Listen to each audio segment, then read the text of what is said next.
13% Hold on one second. We have a process here. I'm not calling out on people who yell.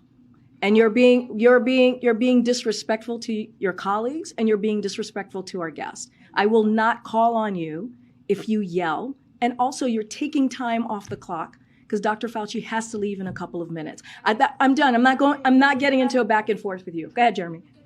Dr. Fauci, but she's only asking a 30. great question. You're not being Jeremy. Go ahead, She's Jeremy. asking a valid question. You ask your question, you should allow her to answer the Go ahead, question. Jeremy. She's Jeremy, asking a valid it's Jeremy. question, Dr. Fauci, It's on the original. It is not your turn. No, It is not your turn. You can't understand people. That's the thing. You can't read a press briefing. You need to call from people across the room. She has a valid question. She's asking about the origin of COVID. Hear the question. And Dr. Fauci is the best person to answer I that hear question. your question, but we're not doing this the way you want it. This is a disrespectful. It is. I'm done. Simon, I'm done. I'm done. I'm done with you right now. Go ahead. Go ahead. So Go ahead. You're taking time away from your colleagues. Go ahead. Only 13% of adults have gotten this updated bivalent booster. 78% of adults have completed their primary series. Which of those numbers is more important in your mind in terms of anticipating how bad this winter surge could be, if there is one, and the number of hospitalizations and deaths? And then a second question for you as well. Yeah, Jeremy, they're both important. So I don't want to say one is more and then diminish the other.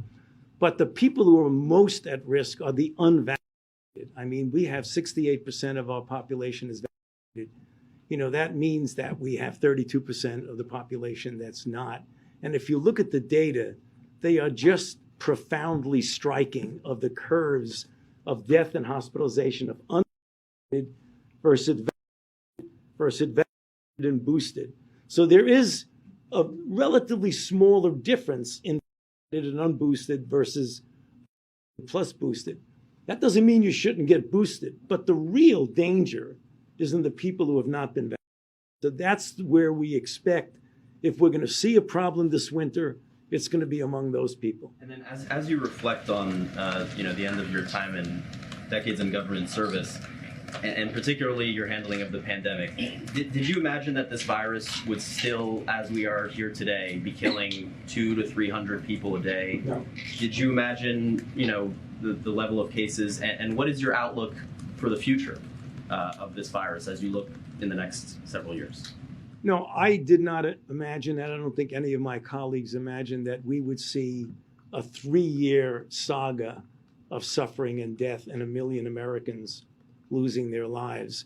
The thing that was most disturbing is something I referred to an answer to one of the other questions, was the continuation of multiple variants evolving over time, completely unlike something like measles. And that's the reason why I gave the measles comparison.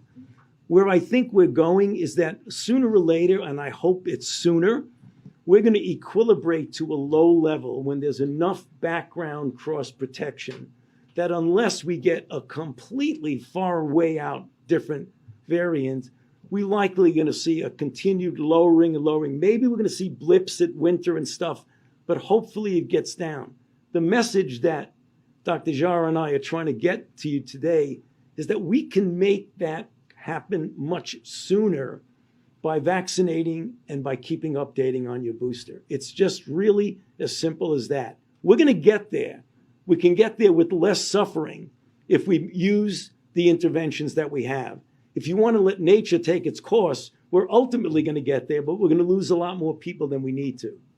Let me just add one more quick thing to that. I mean, look, there are hundreds of thousands of Americans who have died this year because people were undervaccinated, people did not get people weren't boosted. And it is not blaming the people who died, it is blaming the fact we still have a lot of people out there spreading misinformation, undermining people's confidence in vaccines. There was a paper out last week that showed that death numbers in many European countries were much lower because their booster rates are much higher.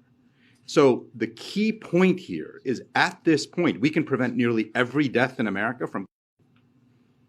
But we can't see this as like a horse race of let's get an anti-vaxxer and let's get we know what the evidence is. The science on this is crystal clear. People get their booster. If you get infected, the chances you're going to end up super sick in the hospital is exceedingly low. That's the message. People need to get their updated vaccine. In the back for Dr. Fauci, last question. Yeah. Me? Yeah. Sorry, thank you so much. Dr. Fauci, if I could just ask you to reflect on the early days of this pandemic and the mixed messages that were coming out of, this White House, and how that affected people's trust, and how you're going to take that message forward in future pandemics, and the importance of trust, and how you would advise Dr. Jha and his colleagues to emphasize that in future pandemics. Well, there was really a difference early on in the first weeks to months of the outbreak, because we were dealing with truly a moving target. And when you're dealing with things like reporting and discussing with the press, making recommendations, making guidelines, you have to make it on the basis of the information that you have at that time. But what's happening is that we were not dealing with a static situation. We were dealing with a dynamic situation. First, we thought it was just animal to human, didn't spread well from human to human. Then we found that it spread very well. And then we found out that it spread enormously well. Then we found out that it was aerosolized. Then we found out that 50 to 60% of the people who transmit it don't have any symptoms at all. So the recommendations that were based on what you knew in January, when you get to March, April, and May, they will change. Understandably, that leads to a question on the part of the public is why they keep changing things. A simple comparison and analogy. In January, 2 + 2 = 4. In April, May, August, September, 2 + 2 still equals 4. When you're dealing with an evolving outbreak where the information you get changes from week to week and month to month, we've got to probably do a better job of, when we talk to the public, explain that this is a dynamic situation that could change. I've said that from this podium multiple times when we were talking about, for example, do we need to do anything different now when we had 15 cases? I said, but, however, semicolon, this could change. The only thing people heard when they throw it back at you, well, you said we don't have to worry about anything. So you just got to make sure you always underscore the dynamic nature of what you're dealing with. Dr. Fauci, I'm sorry to contradict you, but there was some dubious advice coming out of the White House. There was some dubious advice, some questionable medical advice coming out of non-doctors at this podium. How do you think that affected the progress of this pandemic? Well, you remember, if you were around, that at this podium, I contradicted those, which set off a whole series of things in my life. We have to continue, and we were just talking about this a little while ago. The way you counter misinformation and disinformation is that to do whatever you can, as often as you can, to provide correct information.